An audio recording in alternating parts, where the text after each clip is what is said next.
안녕하세요. 저는 결혼 7년 차 평범한 주부입니다.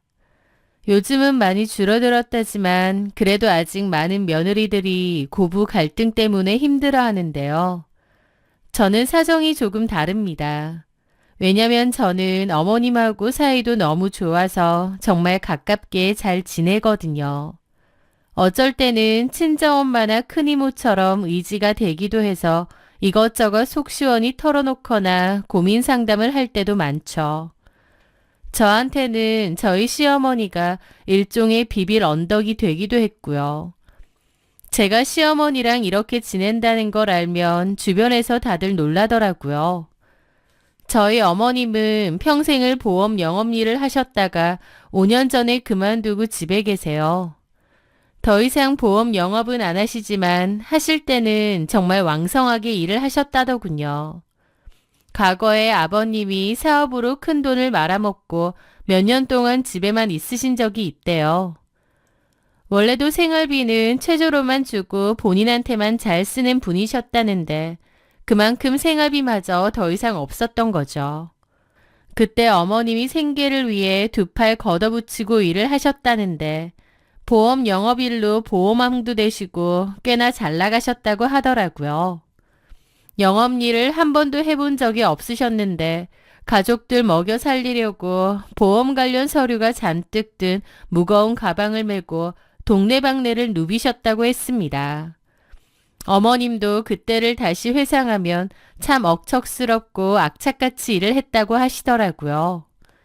어머님은 가족들을 위해 여기 부딪히고 저기 부딪히고 전쟁 같은 삶을 사셨다는데 저희 시아버님은 뭐 하셨냐고요? 허우대는 멀쩡하고 성격도 서글서글해 보여서 밖에서는 호인소리 듣고 다니셨다지만 정작 집안 살림에 있어서는 무능력하고 이기적인 가장이었다고 했습니다. 그리고 무능력하면 착하고 자상하기라도 하면 좋으련만 그것도 아니셨대요. 제가 결혼하고 나서도 어머님 아버님을 뵙고 놀란 게 어머님이 무슨 말을 하든 아버님이 기본적으로 대꾸를 잘 안 하세요. 어머님이 두세 번 이상 물어보셔야 그제야 대답을 하시는데 그것도 엄청 귀찮아서 대충 대답을 하시는 거죠. 귀가 안 좋으시다거나 다른 사람한테 그러는 것도 아닙니다. 놀러 다니시는 것도 엄청 좋아하고 건강 엄청 챙기셔서 매년 건강검진 꼬박꼬박 받으시고 친구들도 많으시고 그런데 집에만 오면 죽을 상 하고 있고 어머님 말에 대답도 거의 안 하시고 게다가 어머님을 무시하거나 깔보는 말투도 많이 쓰세요. 보험왕까지 될 정도로 일 열심히 하시고 돈도 잘 버셨고 집안일에 아이들까지 바르게 잘 키워내신 어머님. 제가 아버님이라면 어머님 같은 아내는 업고 다니실 것 같은데 자격지심인지 뭔지 어머님을 무시하고 깔보는 게 심하시더라고요. 며느리인 제 앞에서조차요. 아버님은 워낙에 이기적이고 자기밖에 모르는 분인데 사실 자식한테도 똑같았습니다. 저희 남편 등록금도 어머님이 거의 내주셨다고 하고요. 어머님이 힘들어서 아버님한테 같이 내자고 했는데 아버님은 대학 보내놨으면 지들이 알아서 할 거지 어디서 손을 벌리냐고 난리를 치셨다네요. 그래서 남편은 1년 휴학하고 돈 벌어서 대학 등록금을 마련하기도 했답니다. 진짜 아버님이 돈이 없으셔서 그런 거면 남편도 이해했겠지만 아버님은 그때 친구들이랑 괌 여행도 갔다 오셨다고 하더라고요. 그러니까 본인 쓸 돈은 있으면서 가족들한테는 잘 안 쓰시는 거죠. 게다가 저랑 남편이 살던 집을 옮길 때도 마찬가지였습니다. 저희가 원래 전세로 계속 살다가 전세 사기를 당할 뻔했거든요. 다행히 보증보험에 가입을 해놔서 돈을 돌려받았는데 그런 일을 한번 겪고 나니 전세는 더 이상 못 살겠더라고요. 그래서 집을 매매하기로 했는데 대출을 해도 몇 천이 좀 모자랐거든요. 염치불구하고 시댁에 도움을 청했는데 아버님은 차가운 얼굴로 딱 잘라 말씀하시더군요. 나한테 손 벌릴 생각 마라. 난 줄 돈도 없지만 있다 해도 못 준다. 다 키워서 결혼시켜놨으면 이제는 니들이 알아서 살아야 되는 거야. 부모가 꼭 도와줘야 되는 법도 없다. 하다못해 내 친구 아들 놈들은 부모님 감사하다고 차 한 대 뽑아주기도 하고 해외여행도 잘도 보내주더라. 그런 건 못할 망정 돈 달라고 손 벌리고 그런 짓 하지 마라. 도와줄 생각 전혀 없다. 그 매몰찬 거절에 저와 남편은 고개를 떨굴 수밖에 없었습니다. 그런데 얼마 뒤 어머님이 저희를 불러 돈을 쥐어주셨습니다. 알고 보니 어머님이 아버님 모르게 조금씩 떼어놓은 비상금이었어요. 어머님은 영업일을 하시면서도 새 옷도 잘 안 사시고 소박하게 사셨다는데 그러면서 모은 돈이었죠. 어머님, 이걸 어떻게 받아요? 아니다, 받아도. 너네 전세 사기 당하고 얼마나 마음고생했는지 누구보다 잘 안다. 다행히 전세금은 돌려받았지만 집 매매해서 편안하게 살고 싶은 그 마음 너무 잘 알아. 이 돈 보태서 집 마련하는데 보태고 편하게 살아. 내가 여유가 많지는 않아서 많이는 못 도와주지만 너네 새 집 산다고 하니 내 선물이다. 어머님은 평생 몰래 모아둔 쌈짓돈을 저희를 위해 주셨어요. 아버님 때문에 어머님이 평생 마음고생하셨고 이혼을 생각한 적도 많으시다는데 그럴 때 홀로 서기를 위해서 모은 돈이었던 거죠. 그런데 그걸 자식들이 힘들다 하니 선뜻 내주신 거고요. 그날 저는 어머님의 거친 손을 꾹 잡고 다짐했습니다. 평생 이 은혜 잊지 않겠다고, 어머님을 친정엄마처럼 귀하게 잘 모시겠다고요. 그래서 결혼 7년 차인 지금까지 딸처럼 살갑게 지내고 있습니다. 어머님도 저를 며느리가 아닌 막내딸 대하듯 아껴주셨고요. 그렇게 평화로울 줄만 알았던 결혼 생활 도중 시댁에는 청천벽력 같은 일이 벌어지고 말았습니다. 평소처럼 반찬을 가져다 주러 오신 어머님이 저를 조용히 안방으로 부르시더라고요. 항상 온화하던 어머님의 표정이 그날따라 흑빛이 되어 있는 겁니다. 어디 편찮으신가 싶어 덜컥 겁이 났는데 한참 만에 떼신 어머님의 입술에선 상상조차 못한 말이 흘러나왔습니다. 너한테 이런 말을 해도 되나 싶긴 한데 어디다 털어놓을 데가 있어야 말이지. 뭔데요, 어머님? 고민 있으시면 저한테 다 털어놓으세요. 저도 그렇게 하잖아요. 어머님은 깊은 한숨과 함께 그러시더라고요. 아무래도 네 시아비가 바람이 난 것 같다. 순간 제 귀를 의심했습니다. 상상치도 못한 말이었으니까요. 물론 아버님이 어머님께 충실하고 가정에 헌신적인 분이 아니라는 건 잘 알고 있습니다.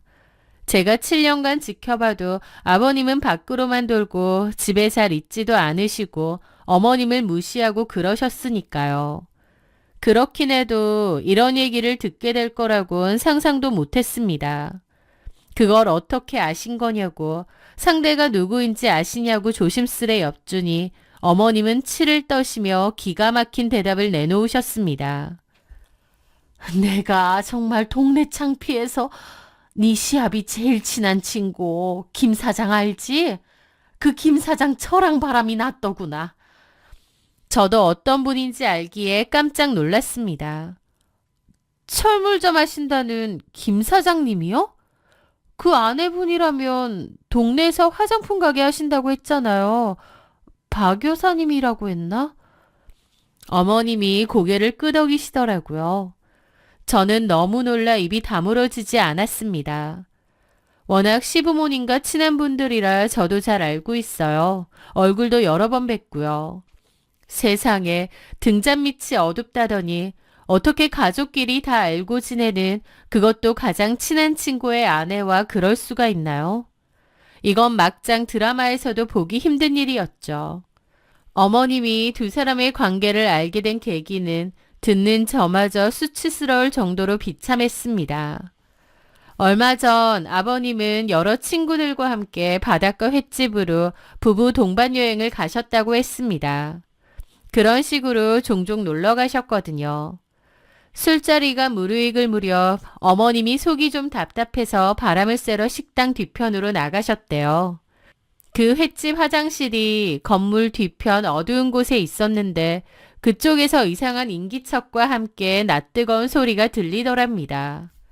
뭔가 낯이 익은 목소리라서 살짝 다가가 봤더니 놀랍게도 아버님과 김 사장님 아내인 박 여사가 같이 있었던 겁니다. 자기야, 나 너무 취했지? 취해도 너무 예뻐. 내가 박 여사 보면 청춘으로 돌아간 기분이 든다니까. 가로등도 없는 어두운 화장실 앞에서 아버님과 박 여사가 서로 껴안고 뽀뽀하고 엉겨붙어 있는 걸 목격하셨다는 겁니다. 서로 몸을 더듬으며 낄낄거리는 그 추잡한 꼴을 보는데 어머님은 너무 충격을 받아 그 자리를 도망쳐 나오셨대요. 생각 같아선 니들 뭐하는 짓이냐고 했어야 하는데 어머님은 너무 놀라셔서인지 자기도 모르게 뒷걸음질을 쳐서 도망을 쳤다고 하셨죠. 어머님은 아버님과 박 여사가 불륜을 저지른다는 것을 알게 되었는데 일단은 모르는 척 아무 말도 하지 않으셨대요. 내 눈이 썩는 것 같더라. 당장이라도 달려가서 머리채라도 잡고 소리를 지르고 싶었는데 너무 기가 막히고 손발이 떨려서 말이 안 나오는 거야. 어머님은 그날 이후로 아버님께 그나마도 남은 정, 의리, 연민, 그 모든 감정이 싹 사라졌다고 하셨습니다. 남은 건 오직 혐오감 뿐이었다고 하더라고요. 어머니, 그래서 어떻게 하실 생각이세요? 제 물음에 어머님은 떨리는 목소리였지만 눈빛만은 그 어느 때보다 단호하게 말씀하셨습니다. 이혼해야지. 이번엔 진짜로. 더 이상 저 더러운 인간이랑 한 집에 숨 쉬는 것도 역겨워서 못 살겠다. 라고 하셨습니다. 어머님이 이렇게 칼을 갈며 단호하게 나오시는 데는 이유가 있었습니다. 아버님의 외도는 이게 처음이 아니었기 때문이죠.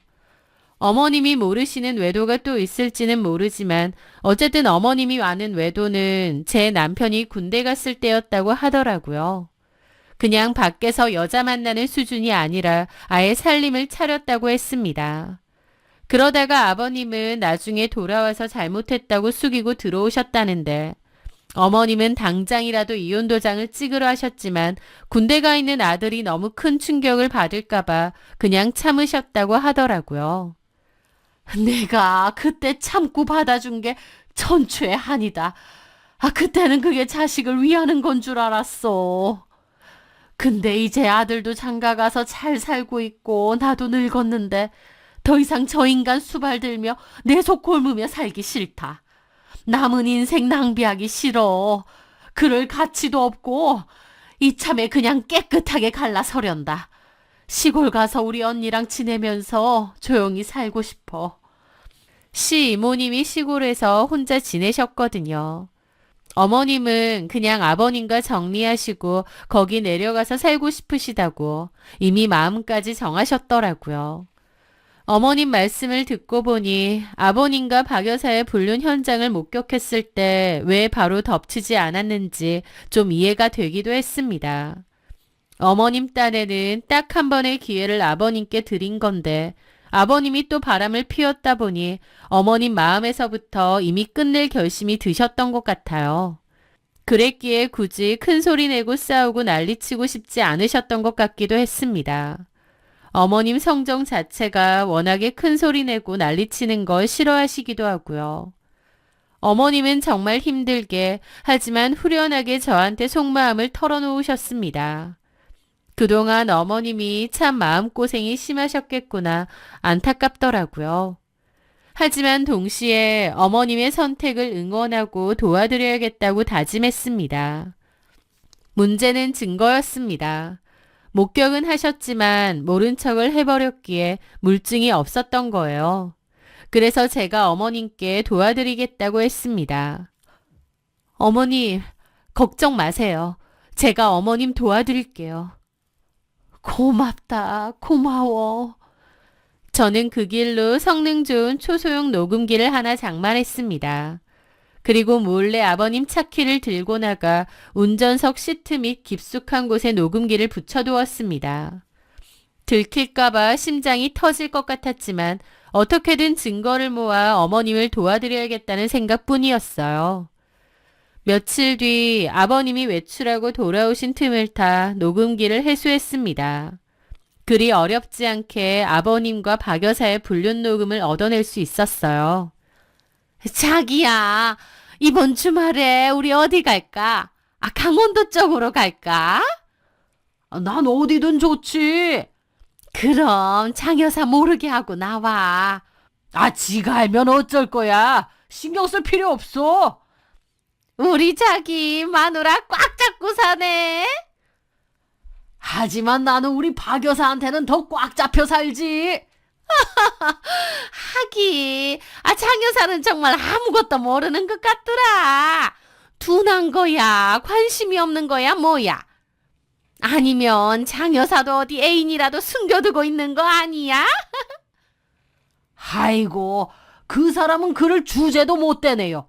바람은 아무나 피나. 우리 박 여사처럼 남자를 홀리는 맛이 있어야지. 우리 자기 입담 좀 봐. 젊었을 때 여자 많이 울렸겠어. 어때? 어때? 좀 매력이 넘쳐? 좋아 죽겠어 아주. 두 사람의 적나라한 애정 행각은 물론이고 배우자들을 조롱하고 무시하는 대화 내용까지 고스란히 담겨 있었습니다. 자주 만나는 건지 증거는 차고 넘쳤죠. 어머님께 꼭 필요한 증거긴 하지만 또 어머님이 직접 들으시면 상처받으실까봐 걱정도 되더라고요. 하여튼 파일은 따로 저장해두고 어머님께 전달했습니다.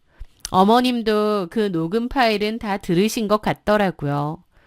그리고 며칠 뒤 어머님이 저에게 그러시는 거예요. 김 사장님네 부부회의를 집에 초대한다고요. 저는 깜짝 놀랐죠. 왜요, 어머니? 이제 끝이니까 끝장을 보려고. 어머님은 어떤 결심을 한 듯 눈이 빛나더라고요. 그렇게 어머님은 김 사장님과 아버님의 상간녀인 박 여사까지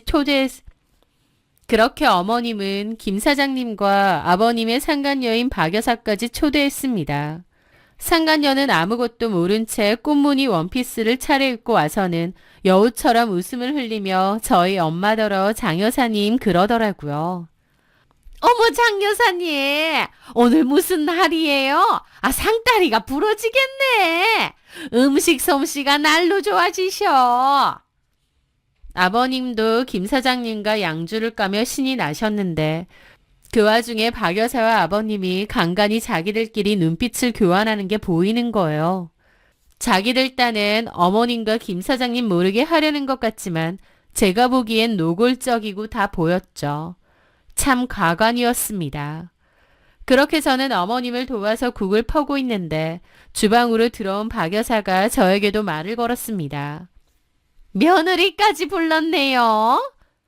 우리 며느리가 좀 도와준다고 해서요. 그래요? 도와준다고 여기까지 왔어요? 그럼요. 우리 며느리가 어찌나 착하고 든든한지. 그만큼 장 여사님도 잘하니까. 이봐요, 장 여사님 며느리. 네? 시부모님한테 잘하고 살아. 그래야 복 받는 거예요. 이런 시어머니가 세상에 어딨어. 그리고 시아버님한테도 좀 잘하고. 시어머님한테는 잘해도 시아버님한테는 그닥 잘 안 하는 것 같아. 그러면서 저한테 한마디 하시는 거예요. 지가 뭔데 저러나 싶어서 저도 울컥하더라고요. 그리고 어머님도 좀 짜증나셨는지 뭐라고 하시더라고요. 우리 며느리만큼 시부모 잘 챙기는 며느리가 어디 있다고 그래요? 혹시 그 양반이 그래요? 아니, 그냥 잘하라고 한마디 하는 거죠. 어머, 오늘따라 장 여사님 좀 까칠하시네. 옆에 며느리 있다고 괜히 그러시나 봐. 그러면서 준비해놓은 음식을 하나 집어먹고 밖으로 나가는 겁니다. 참 어이가 없었죠. 어머님은 그냥 콧방귀 끼시더라고요. 저는 어머님이 좀 이해가 안 됐죠. 뭐가 좋다고 상간녀를 초대해서 밥을 차려줄까 싶었는데 그런데 어머님은 왠지 들떠 보이시는 겁니다. 어쨌든 그렇게 다 둘러앉아 식사를 했어요. 식사가 어느 정도 진행되고 술 기운이 올랐을 때였습니다. 그때 어머님은 수저를 식탁에 탁 하고 내려놓으셨습니다. 그리고 말씀하셨죠. 여보, 아버님은 또 못 들은 척 대답을 안 하더라고요. 어머님 말씀에는 한 번에 대답하는 법이 없었죠. 어머님은 한숨을 쉬더라고요. 참 평생 동안 한 번에 대답하는 법이 없네. 그 말에 아버님이 흘겨보시더라고요. 뭐라는 거야? 술 취했나 이 사람이? 다른 사람 말에는 째깍째깍 대답 잘도 하면서 내 말은 항상 무시하지. 왜 이래 갑자기? 취했어? 어머님은 그런 아버님을 빤히 보시더니 그러시더라고요. 됐고 그만 살고 이제 이혼합시다. 갑작스러운 말에 식탁엔 찬물을 끼얹은 듯 정적이 흘렀습니다. 씹던 고기를 멈추고 모두가 어머님을 쳐다봤죠. 아버님도 얼굴을 찌푸리며 소리치시는 거예요. 이 여편 내가 밥 먹다 말고 노망이 났나? 무슨 헛소리야? 술 취했어? 그 말에 어머님이 막 웃으시더라고요. 나 지금 제정신이야.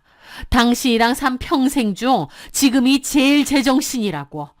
살면서 마음고생 참 많이 했는데 이제 드디어 이 지옥에서 해방된다고 생각하니 오히려 기분이 좋아. 뭐? 해방? 지옥? 그 말에 앞에 있던 김 사장님도 당황하시더라고요. 아유, 재수씨, 왜 그래요 갑자기? 술 많이 자셨네. 김 사장님, 제가 술 취한 걸로 보이세요? 저 안 취했습니다. 아주 멀쩡해요. 아, 시끄러! 친구네 불러놓고 뭔 헛소리야? 그딴 헛소리 하려고 식사 자리 마련했어?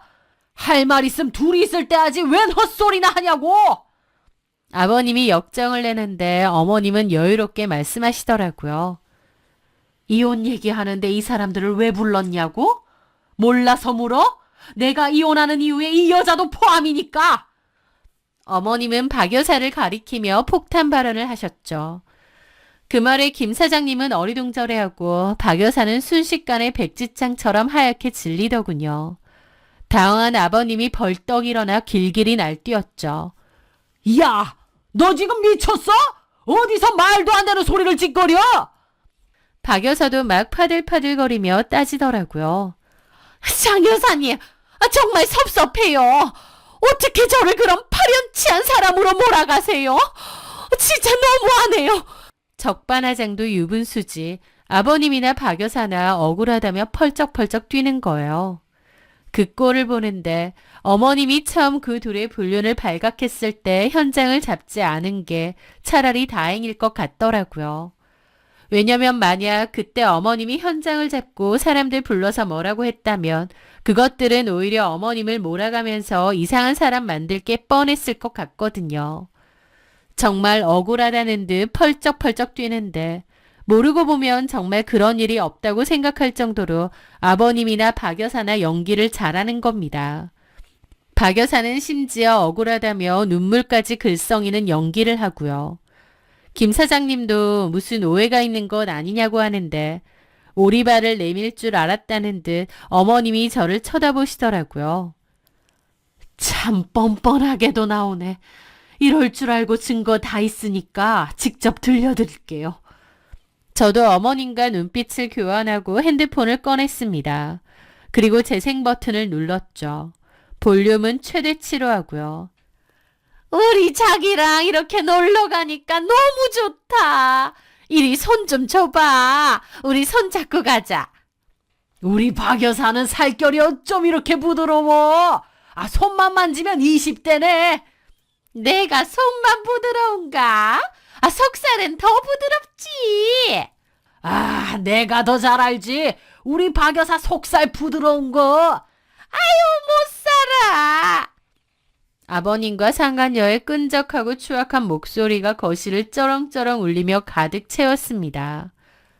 좀 전까지 억울하다고 방방 뛰던 아버님과 박 여사의 표정이 아주 볼만하더군요.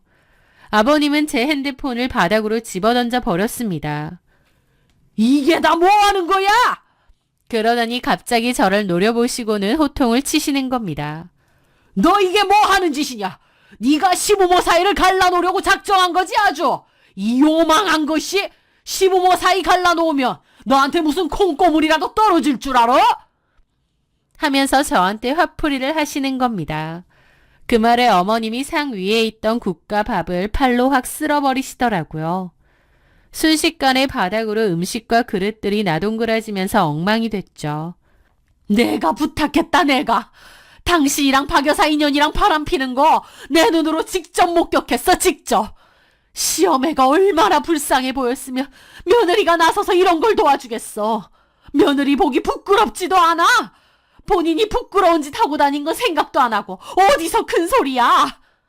저는 어머님이 그렇게 역정내시는 건 처음 봤습니다. 아버님은 그 모습에 얼굴이 불그락 푸르락해지더니 벌떡 일어나는 거예요. 이 여편네가 미쳤나? 어따 대고! 그런데 그 순간이었습니다. 김 사장님이 시뻘개진 얼굴로 그대로 아버님의 멱살을 잡더니 주먹을 날린 거예요. 퍽 하는 소리가 다 들릴 정도로 세게요. 아버님은 아이고 하면서 바닥으로 나동그라졌고 김 사장님은 눈이 돌아서 아버님 멱살을 쥐고 흔들었죠. 이 개만도 못한 새끼가 친구 마누라랑 놀아나? 네가 인간이냐? 이거 나라. 이거 다 오해다 오해. 오해? 딱 들어도 네 놈이랑 내 마누라 목소리인데 오해? 김 사장님은 이번엔 박 여사 팔목을 확 당기더라고요. 네가 말해봐라. 진짜 아니야? 아니, 그게 아니라. 여기서 거짓말해봐. 둘 다 내 손으로 죽여버릴 거니까. 내가 못할 것 같아? 김 사장님도 완전 분기탱천해서 정말 뭔 일이라도 날 것 같더라고요. 그 서슬퍼런 모습에 아버님도 박 여사도 아무 말 못했습니다. 왜냐면 정말 거짓말 했다가는 김 사장님이 무슨 짓이라도 저지를 것 같았거든요. 박 여사가 어버버하자 김 사장은 눈이 돌아 박 여사를 확 떠밀었습니다. 박 여사도 아이고 하며 바닥으로 나뒹굴었죠. 너 아직 그 볼은 못 고쳤지? 전에 걸렸을 때도 죽어도 아니라고 했는데 사실은 그때도 바람난 거 맞지? 김 사장님이 절규하더라고요. 그게 무슨 말인가 했는데 나중에 알게 된 거지만 박 여사는 전에도 한번 바람피는 낌새가 있었다고 해요. 그래서 김 사장님네 집이 뒤집어진 적이 있었다는데 박 여사가 죽어도 아니라고 해서 김 사장도 그냥 없던 일인 것처럼 덮어주었다고 했습니다. 그런데 이번엔 자기 제일 친한 친구랑 바람이 난 걸 보니 그때 그 일도 맞았구나, 그때도 바람 핀 게 맞았구나 싶었던 거죠. 바람을 한 번만 피는 사람은 없다더니 저희 아버님도 그렇고 그 박 여사도 그렇고 완전 상습범인가 보더라고요. 중내 산의 그 난리통 속에서 어머님은 미리 싸둔 캐리어 가방 하나를 딱 끌고 나오셨습니다. 그리고 아버님을 향해 시원하게 한마디 던지셨죠. 나는 더 이상 이 결혼 생활 못 해먹겠다. 이혼 소송, 위자료 청구 소송 다 할 거니까 그리 알아. 박 여사 너도 마찬가지야. 더러운 것들. 저도 잽싸게 일어나 어머님을 모시고 밖으로 나왔습니다. 등 뒤에서는 아버님의 비명소리와 상간녀의 울음소리, 그리고 배신감에 치를 떠는 김 사장님의 고함소리가 뒤섞여 들려왔지만 어머님은 단 한 번도 뒤를 돌아보지 않으셨습니다. 마치 오랜 체증이 내려간 듯 어머님의 발걸음은 가벼워 보이기까지 했어요. 그렇게 제 차로 저희 집까지 가는데 어머님은 가는 내내 아무 말도 없이 창밖을 보며 눈물만 흘리시더라고요. 아버님에 대한 깊은 실망, 애증, 후련함과 통쾌함, 여러 가지 감정이 뒤섞여 흘리는 눈물인 것 같았습니다. 저도 아무 말도 하지 않고 조용히 집으로 어머님을 모셔갔죠. 그 어머님은 저희 집에서 지내시며 본격적인 이혼 소송을 진행했습니다. 상황이 이렇게 되자 평생 폰만 잡던 아버님은 그야말로 동네 북 신세가 되었습니다. 친구 마누라를 건드렸다는 소문이 동네방네 퍼져서 얼굴도 못 들고 다니게 된 거죠. 게다가 아버님은 어머님이 적당히 이혼 신용만 하고 말 줄 알았나 본데 진짜 소장을 보내니까 그제야 발등에 불이 떨어진 모양이었습니다. 그 꼿꼿하던 아버님이 전화해서 잘못했다고 빌었지만 어머님은 단칼에 거절했죠. 심지어 술에 취해 저희 집에 찾아와서는 문을 쾅쾅 두드리며 소리를 지르기도 하셨는데 어머님은 눈 하나 깜짝 안 하셨습니다. 제 남편도 아버지 더 이상 찾아오지 마세요라며 확실하게 선을 그었습니다. 아버님은 남편에게 자식놈이 어떻게 이럴 수 있느냐고 난리를 쳤는데 저희 남편도 맞받아쳤습니다. 그러는 아버지는 자식한테 그리고 엄마한테 이럴 수 있느냐고요. 진짜 부끄러운 줄 아시라고 따졌죠. 아버님은 그 후로는 더 이상 찾아오지 않으시더라고요. 증거가 워낙 명백했고 유책 배우자가 확실했기에 소송은 일사천리로 진행되었습니다. 아버님이 가진 유일한 재산이 그 집이었는데 그 집의 반을 어머님이 가지기로 하셨죠. 아버님과 그 여자 상대로 위자료 소송에서도 승소했고요.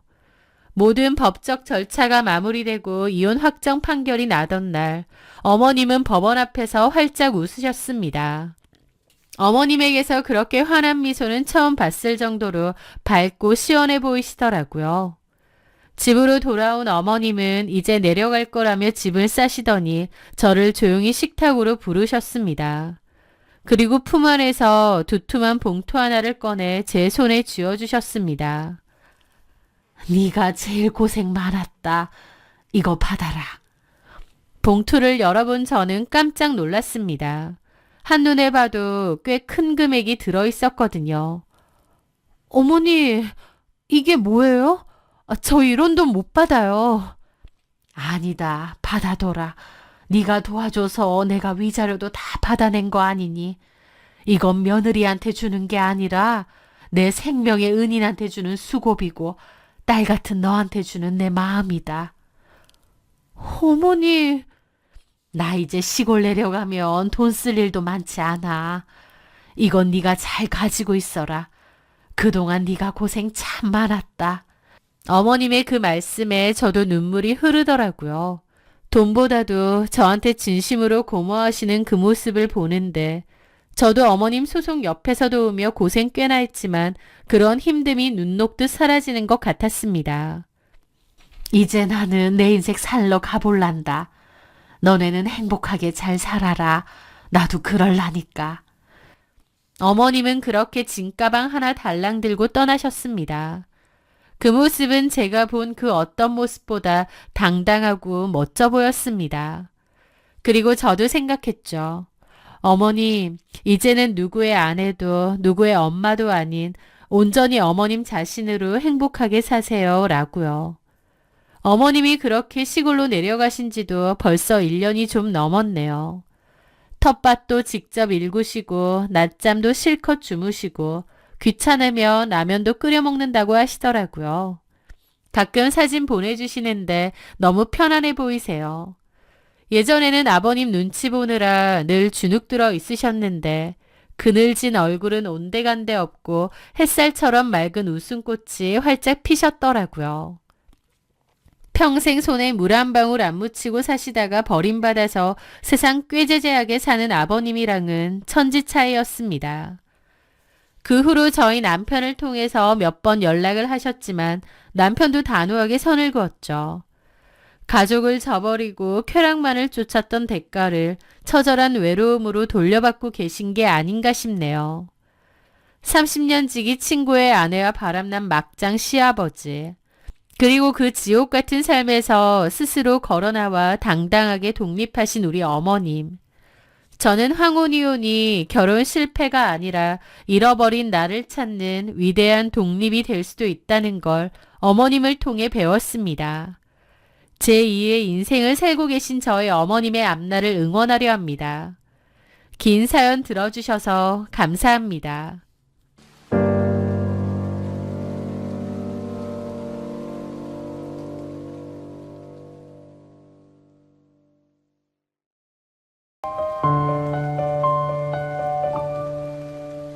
사람의 인생이라는 것이 참으로 알 수 없는 것 같습니다. 평생을 약속하며 내 모든 것을 내어주어도 아깝지 않다고 생각했던 사람이 하루아침에 가장 끔찍한 악마로 변하기도 하니까요. 불과 반년 전 저는 제 세상의 전부였고 저의 가장 든든한 버팀목이었던 아빠를 갑작스러운 심장마비로 떠나보냈습니다.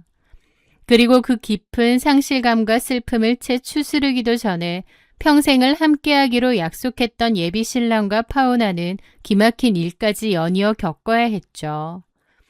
주변 사람들은 연달아 큰일을 겪은 저를 보며 안타까워했지만 제가 왜 파혼을 선택했는지 그리고 결국 어떻게 되었는지 내막을 알게 된 후에는 모두가 저를 향해 시원하다며 박수를 쳐주었습니다. 지금부터 그 참담했던 배신과 통쾌한 인과응보의 과정을 담담하게 털어놓고자 합니다. 저는 대학을 졸업한 후 작은 앱 개발 회사를 운영하고 있습니다. 규모가 작고 직업 특성상 외부 미팅이 없는 날에는 재택근무를 하는 일도 많았어요.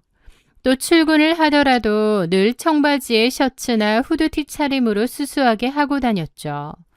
거칠애나 명품에는 큰 관심이 없었고 그저 제가 기획한 서비스가 세상에 나와 사람들에게 도움이 되는 것에만 몰두하며 20, 30대를 바쁘게 보냈습니다.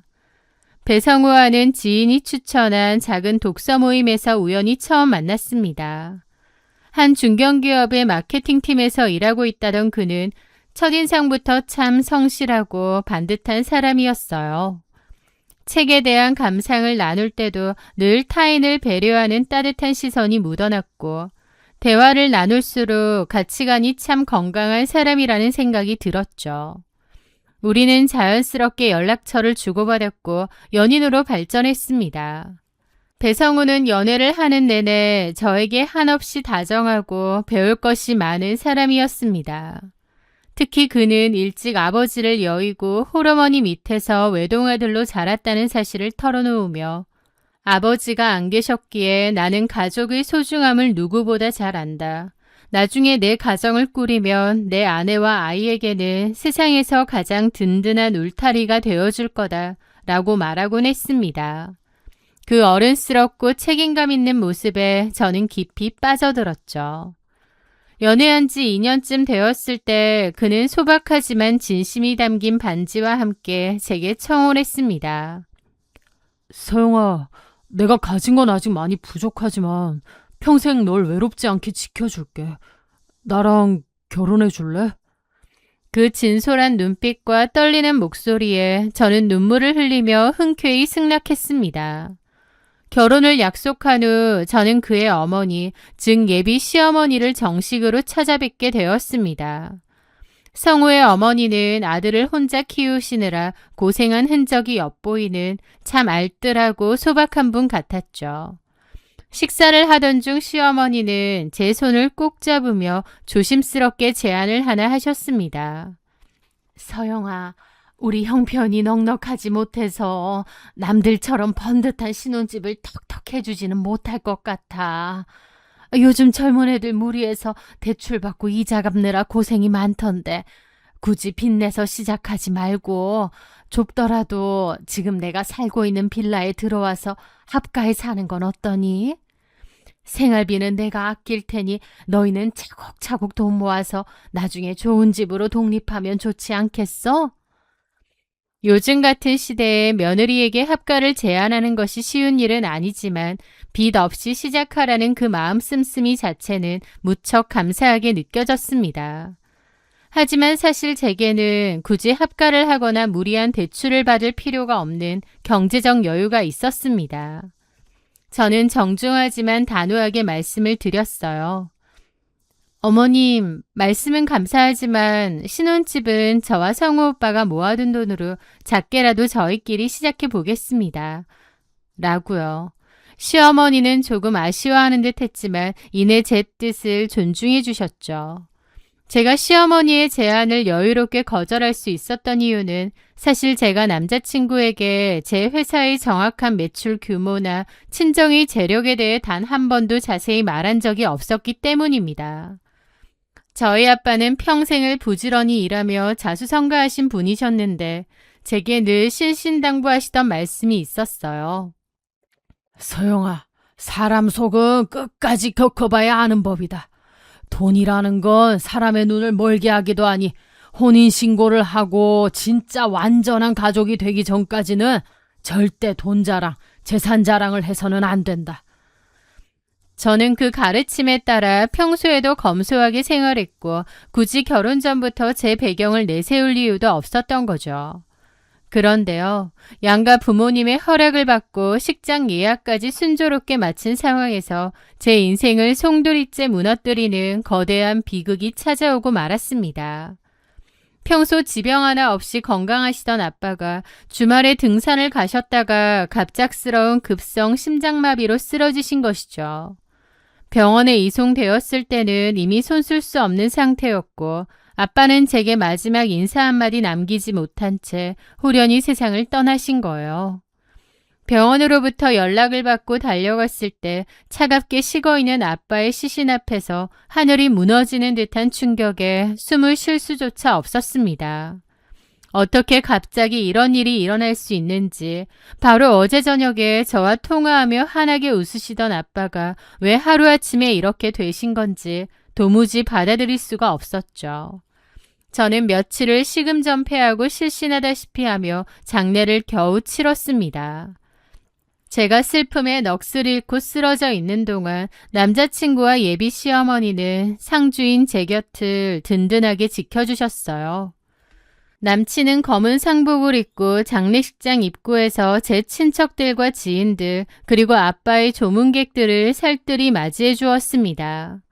예비 시어머니 역시 장례식장 주방으로 오가며 손님들의 식사를 챙기고 저를 챙겨주시고 위로해 주셨습니다. 정말 이루 말할 수 없을 만큼 너무 감사하더라고요. 그러면서 동시에 내가 정말 좋은 사람들을 만났구나. 아빠가 돌아가시기 전에 나에게 마지막 선물처럼 보내주신 사람들이구나 라는 생각마저 했습니다. 저 역시 남친과 예비 시어머니에게 정말 잘하면서 살아야겠다고 마음도 먹었고요. 하지만 그 모든 것이 철저하게 계산된 소름 끼치는 행동이었다는 것을 깨닫는 데는 채 며칠도 걸리지 않았습니다. 비극의 실체를 알게 된 것은 발인을 하루 앞둔 장례식 마지막 날 늦은 밤이었습니다. 조문객들이 대부분 집으로 돌아가고 빈소에는 피로에 지친 친척 몇 분만이 쪽잠을 자고 계셨어요. 하루 종일 눈물을 쏟아 눈이 퉁퉁 부어있던 저는 잠시 세수라도 하고 정신을 차리기 위해 화장실 쪽으로 무거운 걸음을 옮겼죠. 화장실을 가려면 복도 끝에 있는 비상구 계단을 지나쳐야 했는데 닫혀 있어야 할 비상구 계단 문이 살짝 열려 있었습니다. 그리고 그 문틈 사이로 너무나도 익숙한 두 사람의 목소리가 은밀하게 들려오는 거예요. 배성우와 예비 시어머니였죠. 이 늦은 밤에 저기 왜 계시지? 생각하던 저는 그 두 사람의 대화를 듣게 되었습니다. 그리고 소스라치게 놀라게 되었죠. 서영이네 아빠 명의로 대로변에 상가 건물 하나 있거든. 그것만 해도 지금 시세로 60억은 거뜬히 넘을 거야. 엄마, 우리 완전 로또 터진 거야. 그 말에 저는 너무 놀라 숨이 멎을 뻔했습니다. 저는 배성우에게 저희 집에 관한 이야기를 한 적이 없는데 이미 다 알고 있더라고요. 그것도 아주 구체적으로요. 더 소름 끼치는 건 목소리가 아주 신나고 들떠 있다는 거예요. 저를 안고 위로하며 흘렸던 눈물의 흔적은 조금도 남아있지 않았고 오직 탐욕과 환희만이 가득한 목소리였죠. 심지어 듣고 있던 예비 시어머니는 손뼉을 치는 듯한 소리까지 내며 맞장구를 치는 겁니다. 걔가 맨날 옷도 수수하게 다니고 방구석에서 무슨 애빈지 뭔지 만든다길래 쥐뿔도 없는 집안에 장가가는 거 아닌가 걱정했는데 아이고 성우 네 말대로 완전 알짜배기다. 너 이번에 정말 잘 골랐어. 저번에 그 기집애는 겉으로는 명품 가방에 명품 옷에 아주 번드르르 해가지고 어디 부잣집 딸내미인 줄 알았더니 뭐 피부관리사? 그런 거였잖아. 나 참. 그러니까 잘못 걸린 거지. 나도 돈 좀 있는 애인 줄 알았더니. 어쨌든 그 여자애랑은 파혼하고 정리하길 참 잘했다. 이번에는 확실히 알고 접근했구나. 당연하지. 서영이 제 친구가 나랑도 잘 아는 애거든. 서영이네 아빠가 건물줄 하는 거 듣고 내가 의도적으로 독서 모임 들어간 거야. 와씨, 걔 이상형에 맞춰서 연기하느라 진짜 토 나오는 줄. 어쨌든 아주 잘했다. 민주 구기집애가 유산까지 해서 위자료 내놔라 어째래서 골치 아팠는데 위자료라도 주고 헤어진 게 다행이야. 서영이네 아빠가 고맙게도 이렇게 빨리 죽어줄 줄 알았냐고. 하늘이 나를 돕는구나 싶어. 당연하지. 한 번 하는 결혼 제대로 알아보고 해야지. 서영이네 지네 아빠 죽었다고 울면서 전화하는데 와, 나는 너무 기뻐서 소리 지를 뻔했잖아. 그 건물 이제 내 거다 싶고. 아이고 우리 아들 용하다. 좀 피곤해도 잘 참아보자. 그 돈 어차피 다 서영이 거 될 거고. 그럼 결국 우리 거 아니냐. 당연하지. 우리가 다 해먹어야지. 서영이 제가 온실속 하초라 좀 멍청하고 순진해. 내가 잘 구워 삶아야지. 그 대화를 듣는데 머리를 망치로 3개 얻어맞은 것 같았습니다. 저한테 의도적으로 접근한 것도 놀라웠고 저희 아버지 장례식장에서 유산으로 자기들끼리 신나하는 것도 기가 막혔죠.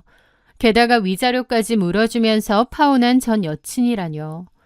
저는 사실 그런 사실은 눈꼽만치도 몰랐습니다. 저를 만나기 한참 전 1년 정도 사귀다 헤어진 전 여자친구가 있다는 얘기 정도는 들었는데 그게 아니라 저와 양다리를 걸치고 심지어 위자료까지 주며 파혼했다는 얘기는 상상도 못했죠.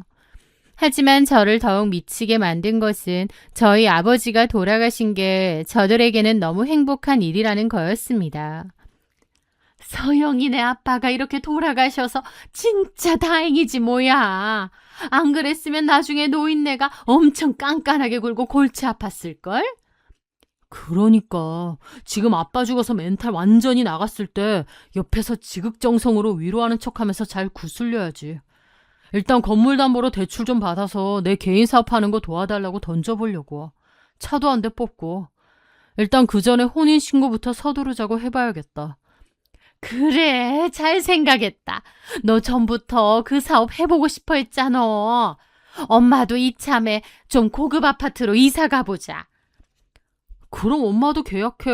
마음에 드는 데 있으면. 돈 받아내는 건 식은 죽 먹기니까.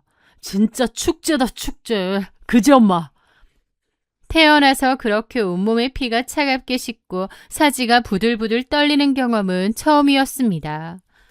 아빠의 영정사진 앞에서 피눈물을 흘리며 슬퍼하던 저를 뒤로하고 이 악마 같은 모자는 비상구 계단에 숨어 저희 아빠 건물을 삼킬 궁리를 하며 쾌재를 부르고 있었던 것입니다. 다정하고 어른스러웠던 그의 모습, 저를 아껴주던 예비 시어머니의 따뜻한 손길, 그 모든 것이 철저하게 제 돈과 배경을 노리고 저를 이용해 먹기 위해 꾸며낸 가증스럽고 역겨운 연기였다니. 아빠가 갑작스레 눈을 감으셔서 제정신도 아닌데 그 와중에 저희 아빠의 죽음이 다행이라며 웃고 있는 저들을 도저히 용서할 수가 없었습니다.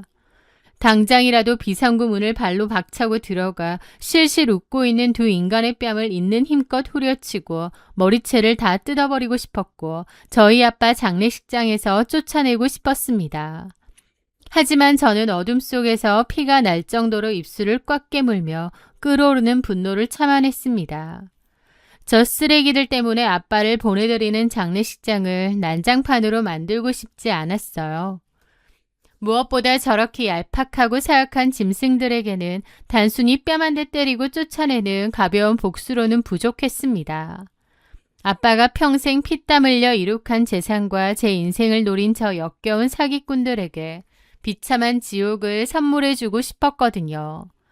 저는 눈물을 닦고 옷매무새를 가다듬은 뒤 그들이 눈치채지 못하게 발소리를 죽여 다시 빈소로 돌아왔습니다. 아무것도 모르는 척 저는 끝까지 완벽한 상주로서 장례를 마쳤죠. 아빠를 평온하게 장지에 모신 후 본격적으로 저 짐승들을 사냥하기 위한 덫을 놓기 시작했습니다. 장례를 마친 지 며칠 지나지 않아 성우는 제 예상대로 가장 가증스러운 얼굴을 하고 저희 집으로 찾아왔어요. 그는 제게 전복죽을 챙겨주며 다정한 예비 신랑의 탈을 쓰고 조심스럽게 본색을 드러냈죠. 서영아, 아버님 갑작스럽게 떠나시고 너 혼자 얼마나 막막해. 내가 옆에서 든든하게 다 챙겨줄 테니까 너무 걱정하지 마. 그런데 내가 아버님 지인분들한테 듣자 하니 아버님 명의로 상가 건물이 하나 있다던데 나는 정확히 뭐 어떤 건물인지는 모르지만 어쨌든 걱정부터 되더라고.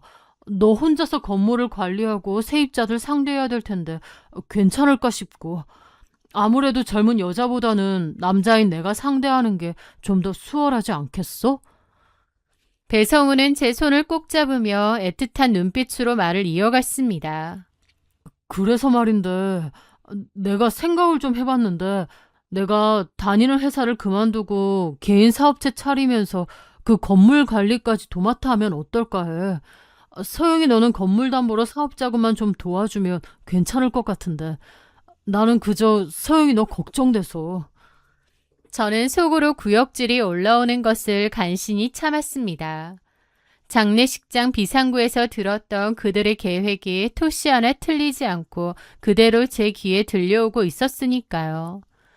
저는 눈물을 글썽이며 그가 그토록 원하던 완벽하게 속아 넘어간 바보 역할을 충실히 해냈죠. 진짜? 오빠가 그렇게 해줄 수 있어? 나 사실 아빠 떠나시고 그 건물 어떻게 해야 할지 막막해서 밤마다 울었어. 오빠 말대로 할게. 내가 세상에 오빠 아니면 이제 누굴 믿고 의지하겠어. 곧 상속 절차 마무리되고 대출 서류 준비되면 도장 찍어줄 테니까 오빠는 마음 편하게 사무실 계약도 알아보고 필요한 거 다 준비해. 저의 허락에 배성우의 동공이 탐욕으로 커지는 것을 똑똑히 볼 수 있었습니다.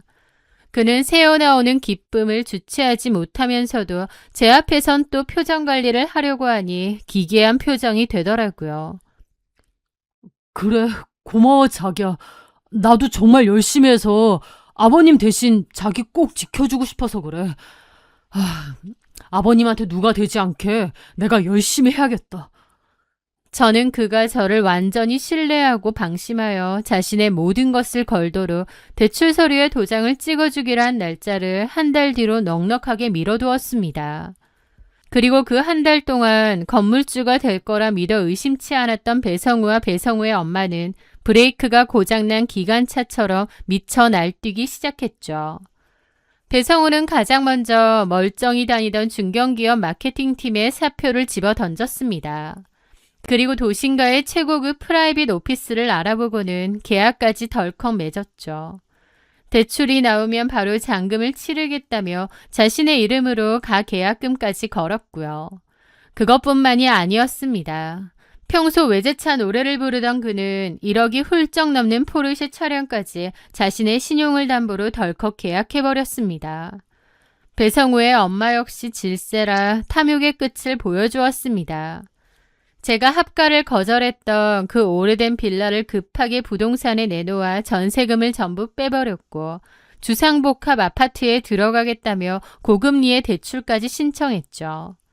이 모든 미친 짓들은 며칠 뒤 제 건물에서 나올 어마어마한 담보대출금만 믿고 저지른 일들이었습니다. 엄청난 위약금이 걸린 계약들을 마구잡이로 질러댄 것이죠. 저는 배성우가 보내오는 오피스 카탈로그와 차 계약서를 보며 그들이 스스로 파놓은 무덤이 얼마나 깊고 처참해지는지 조용히 감상했죠. 그리고 대망의 날이 밝았습니다. 사무실 본계약 잔금 치르는 날이자 아파트 잔금 치르기 하루 전이었죠. 저는 두 사람을 강남의 고급스러운 룸이 있는 조용한 레스토랑으로 불렀습니다. 대출 서류에 도장을 찍는 날이라고 굳게 믿은 두 사람은 이미 세상을 다 가진 듯한 표정으로 룸 문을 열고 들어오더군요. 서영아, 내일 오전에 은행 가서 도장만 찍으면 되지. 오피스 인테리어 업자도 싹 다 불러놨어. 저는 그들의 얼굴을 차갑게 응시하며 테이블 위에 올려두었던 물잔을 서서히 내려놓았습니다. 그리고 서늘하고 단호한 목소리로 선언했죠. 나 오빠랑 파혼할 거야. 오늘부로 끝이니까 다시는 내 눈앞에 뛰지 마. 순간 룸 안에는 숨막히는 정적이 흘렀습니다. 너무 뜬금없는 통보에 배성우와 배성우 엄마는 제가 무슨 농담이라도 하는 줄 아는 표정이더군요. 갑자기 그게 무슨 소리야? 너 어디 아파? 예, 서영아. 너 갑자기 왜 그러니? 성우한테 뭐 서운한 거라도 있니? 당황하며 말 더듬거리며 발뺌을 하는 그들을 향해 저는 그동안 꾹꾹 억눌러 왔던 분노를 화산처럼 폭발시켰습니다. 우리 아빠 돌아가신 게 축제이자 로또라고 했죠. 제 말에 그 두 사람의 눈이 엄청 커지더라고요. 어? 아니, 그게 무슨 말이야? 우리가 언제? 내가 두 사람 대화 똑똑히 다 들었거든요. 모자의 얼굴은 순식간에 핏기가 가셨습니다. 야, 배성우, 너 나 뜯어먹으려고 의도적으로 작정하고 접근한 거라며? 나랑 양다리 걸치던 여자 있었고 그 여자가 임신도 했는데 위자료까지 줘가며 유산 종용하고 내 뒷조사에서 독서 모임도 나온 거라며. 와, 그렇게 철두철미한 인간인지 몰랐네.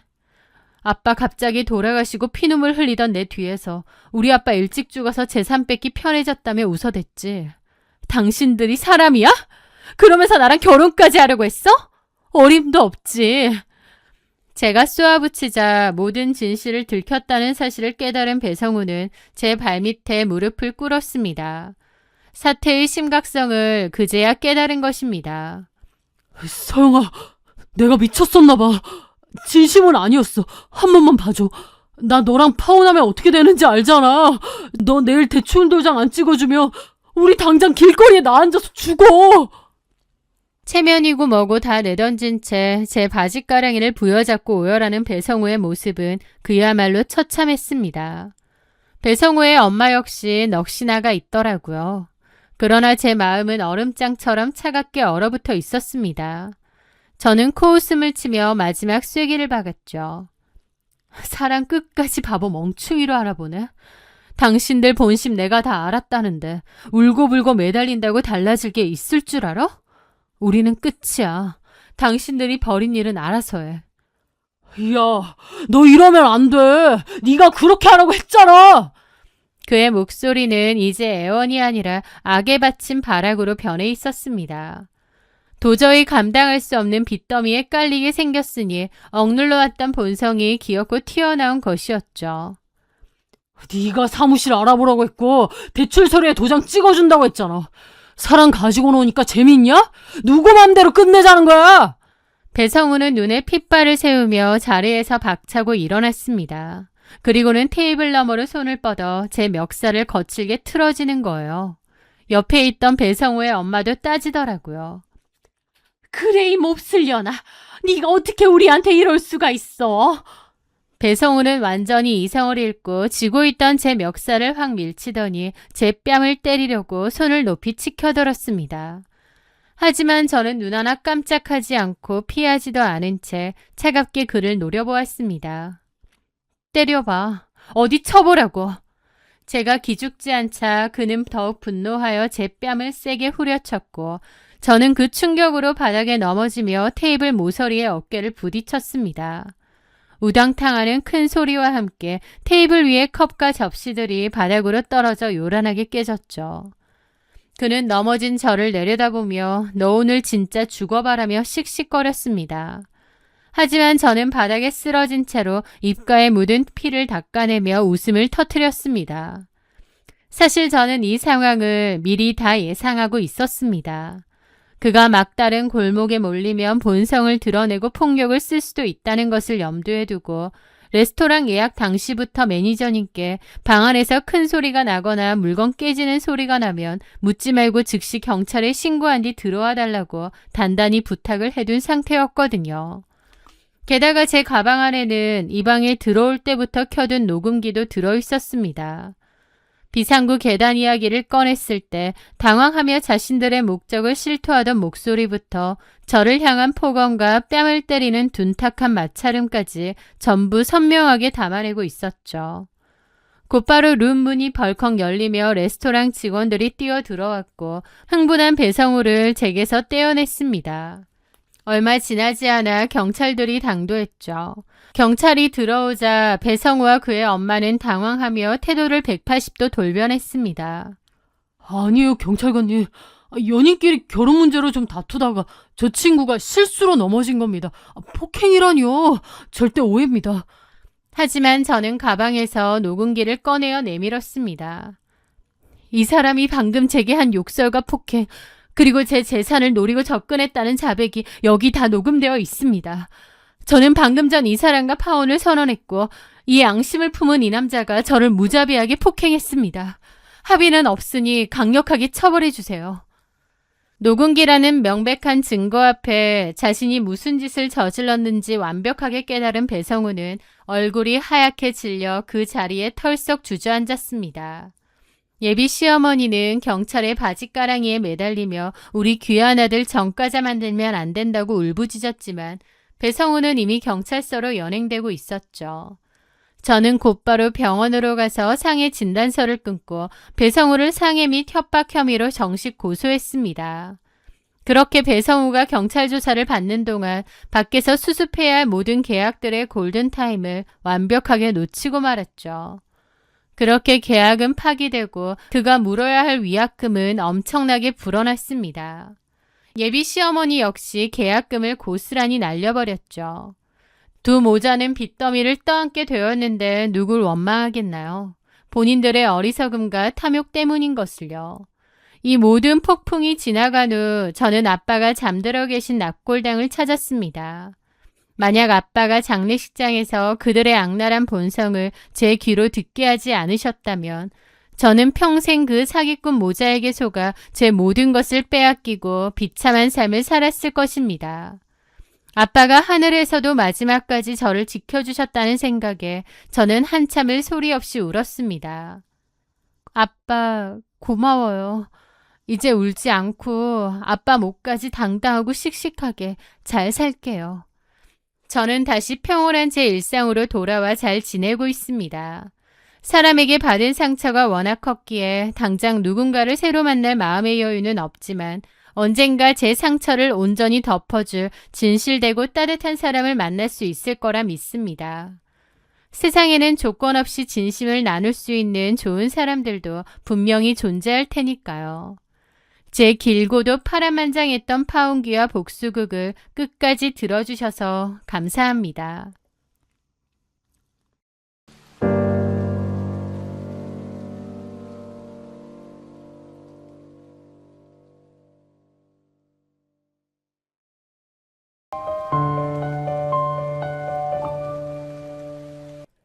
안녕하세요. 저는 눈에 넣어도 아프지 않을 제 목숨보다 더 소중한 아들 하나를 키우고 있는 엄마입니다.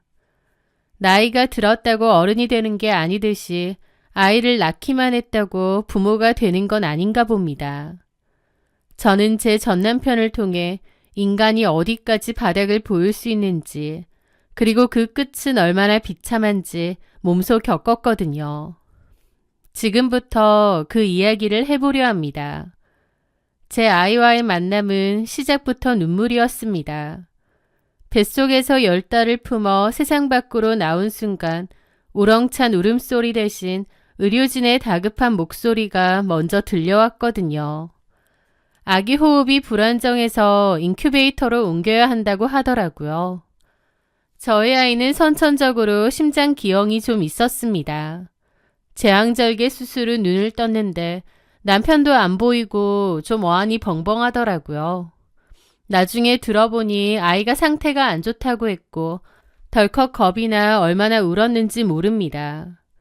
아이가 잘못되기라도 할까 봐요. 저희 아이는 따뜻한 엄마 품에 한번 안겨보지도 못한 채 차가운 중환자실 인큐베이터로 들어가야 했습니다. 갓 태어난 아기 몸에 어른 손가락만한 굵기의 호스들이 주렁주렁 매달려 있는 모습을 보는데 억장이 무너져 내리는 것 같았죠. 생후 일주일도 안 된 그 작은 몸으로 첫 번째 수술을 견뎌야 했습니다. 의사 선생님마저 오늘 밤이 고비입니다. 마음의 준비를 하셔야 할 수도 있습니다. 라고 했을 만큼 제 아이는 태어나자마자 죽음과의 사투를 벌여야 했어요. 저는 미처 회복되지도 않은 몸을 이끌고 가 아이를 보려고 유리벽을 붙잡고 울기도 했습니다. 그때 그렇게 기도했던 것 같아요. 제 수명을 떼어가셔도 좋습니다. 제발 이 작은 생명만은 거두지 말아주세요. 라고요. 제 기도가 하늘에 닿았는지 아이는 기적적으로 죽을 고비를 넘기고 제 품에 안겼습니다. 하지만 퇴원 후의 삶도 살얼음판의 연속이었죠. 병원에 정말 자주 드나들고 입원도 많이 해야 했거든요. 그것도 집 가까운 소아과도 아니고 대학병원까지 다녀야 했죠. 아이는 몸이 아프다 보니 훨씬 예민했고 잠도 잘 자지 않았습니다. 당연히 성장도 느렸죠. 또래보다 훨씬 작고 왜소했고 조금만 울어도 입술이 파랗게 질리는 청색증이 왔습니다. 게다가 감기라도 한번 걸리면 폐렴으로 이어질까봐 밤새 아이 코 밑에 손가락을 대보며 숨을 잘 쉬는지 확인해야 했죠. 남들은 아기가 뒤집기를 하고 걸음마를 뗀다고 기뻐할 때 저는 아이가 숨 쉬는 것, 그저 오늘 하루 무사히 넘기는 것에 감사하며 가슴 졸이는 나날을 보냈습니다. 그렇게 하루하루를 버티다 보니 아이는 많이 건강해졌어요. 그리고 돌이 지나고 두 번째 수술을 해야 했습니다. 이건 원래도 예정되어 있는 수술이었어요. 알면서도 올 것이 왔구나 싶고 수술이라는 그 두 글자가 저를 무겁게 압박하더군요. 이번 수술은 그 작은 가슴을 열어야 하는 대수술, 바로 개용 수술이었습니다. 이제 막 12개월을 넘긴 아기가 그 독한 마취와 수술을 견딜 수 있을지, 혹시라도 수술대 위에서 영영 눈을 뜨지 못하면 어쩌나 하는 공포가 저를 집어삼킬 정도였습니다. 씩씩하게 잘 자라는 아이를 보며 잠시 잊고 있었던 죽음의 그림자가 다시 엄습해오는 것 같아서 너무 두렵더라고요. 하지만 저는 엄마였습니다. 마음을 단단하게 먹고 아이 곁을 잘 지켜줘야 했죠. 그렇게 저는 담당 의사 선생님과 수술에 관한 논의를 했습니다. 수술 당일은 당연히 남편도 같이 있어야 했어요. 그리고 이 수술은 원래부터 계획된 수술이었기에 남편도 수술 날짜를 알고 있었습니다. 제가 그 사이에 한 번 더 말한 적도 있고요. 그렇게 남편에게 수술 날짜를 다시 상기시켰죠. 여보, 이번 달 25일이 하림이 수술 날인 거 알지? 괜찮을 거란 걸 알면서도 또 수술이라고 하니까 너무 무섭고 떨리네. 제 목소리는 공포로 가늘게 떨리고 있었습니다. 남편의 따뜻한 위로 한마디가 간절했죠. 그런데 남편은 어리둥절한 표정을 짓더니 허둥지둥거리면서 달력을 살피더라고요. 아, 그날이었어? 어쩌지? 나 그날 안 되는데. 뭐라고? 왜 안 돼? 그리고 전부터 날짜 알려줬잖아. 나도 계속 기억은 했는데 요즘 바빠서 좀 깜빡했네. 무슨 일인데 그래. 자식이 심장 수술을 하는데 그것도 까먹다니. 뭐 얼마나 중요한 회사 일이 있나 싶어서 좀 야속하더라고요. 그날 해외 출장이 잡혀서 일본 바이어랑 중요한 계약이 있거든. 내가 정한 게 아니라 회사에서 그렇게 정한 거야. 나한테 너무 서운해하지 마. 회사를 하다 보면 어쩔 수 없잖아. 아니, 날짜가 갑자기 정해진 것도 아니고 전부터 잡아놓은 날짜인데 그럼 다른 사람한테 좀 미뤄도 되는 거잖아. 아, 어떻게 그래. 당신도 회사 다니니까 알 거 아니야. 쉽지 않다는 거. 그거 내가 계약 담당자라고. 하필이면 그때. 그러게 말이야. 공교롭게 그렇게 됐네. 상황은 어쩔 수 없다고 생각했는데 그 뒤에 남편 말이 너무 섭섭했습니다. 아, 그리고 뭐 내가 간다고 달라질 거 없잖아. 어차피 수술은 의사가 하는 거고 당신이 옆에 잘 있어주면 되지. 라는데 너무 어처구니가 없더라고요. 자기 자식이 개용 수술이라는 큰 수술을 하는데 저게 할 말인가요? 사실 남편은 아이에 대한 애정이 저보다 훨씬 덜하다는 생각은 종종 들었습니다. 자기 자식이면 아프든 건강하든 다 고맙고 소중해야 하는 거 아닌가요? 물론 아이가 아프면 속상할 순 있지만 남편은 그보다는 좀 귀찮아하고 마음에 안 드는 눈치였습니다. 자기 집은 다 건강한데 왜 아픈 아이가 태어났는지 모르겠다. 병원비도 많이 들고 더 신경 써야 되는 게 힘들다는 소리도 곧잘 했습니다. 정작 아이 케어는 제가 다 했는데 말이죠. 아이가 예민해서 잠을 잘 못 자거나 먹는 것도 잘 못 먹고 칭얼거릴 때도 많았는데 그때마다 남편은 짜증을 내기도 했습니다. 칭얼거리는 소리가 듣기 싫다고요. 그래서 나중엔 아예 각방을 쓰기도 했죠. 자기 출근하는데 방해된다고요. 남편의 그런 말과 행동을 볼 때마다 너무 큰 상처와 실망을 느꼈습니다. 그래도 애써 티내지 않고 살았는데 아이 수술 날짜도 까먹은 걸 보니 해도 너무한다 싶더라고요. 그 작은 아이가 심장 수술이라는 큰 수술을 받는 건데 어쩜 저렇게 태어날 수 있을까 싶고요. 하지만 회사 일이라고 하니 어쩌겠나요. 그렇게 저는 혼자서 아이를 데리고 가서 수술을 받았습니다. 남편도 있는데 저 혼자서 아이 곁을 지키고 있노라면 뼛속 깊은 외로움이 느껴지기도 했습니다. 차라리 남편이 없는 게 낫지 있는데 그런다는 게 더 외롭게 느껴지더군요. 다행히 수술은 잘 끝났고 아이는 회복실로 들어갔어요. 큰 수술을 잘 견뎌준 아이가 너무 고맙고 안쓰럽고 그렇더라고요. 어쨌든 수술이 잘 끝났다고 해야 될 것 같아 남편에게 카톡을 보냈습니다. 여보, 수술 잘 끝났어. 아이 지금 회복실이야. 그렇게 카톡을 보냈는데 1이라는 숫자가 사라지지 않았습니다. 1시간, 2시간이 지나도 답장은커녕 읽지도 않는 거예요. 출장을 간 거니까 바쁜가 보다 싶으면서도 아이 수술날인데 어떻게 됐는지 궁금하지도 않나 싶어서 야속하기도 하더라고요. 남편은 그날 밤 늦게 답장이 왔고 일 때문에 정신이 없었다고 했습니다. 그렇게 며칠 뒤 남편이 귀국했습니다. 그런데 현관문을 열고 들어오는 남편의 얼굴은 출장 때문에 지치고 피곤한 얼굴이 아니더라고요. 오히려 기분도 좋아 보이고 피부도 반질반질 좀 들떠 보이기도 했습니다. 가기 싫은 출장 갔다 왔다는 사람이 기분은 되게 좋아 보이네 싶었죠. 남편이 아이에게 한 말은 수술 잘 됐다며? 다행이네. 그 한마디가 전부였습니다. 개용 수술로 인해 가슴에 흉터가 생긴 아이에게 한다는 소리가 고작 저거라니.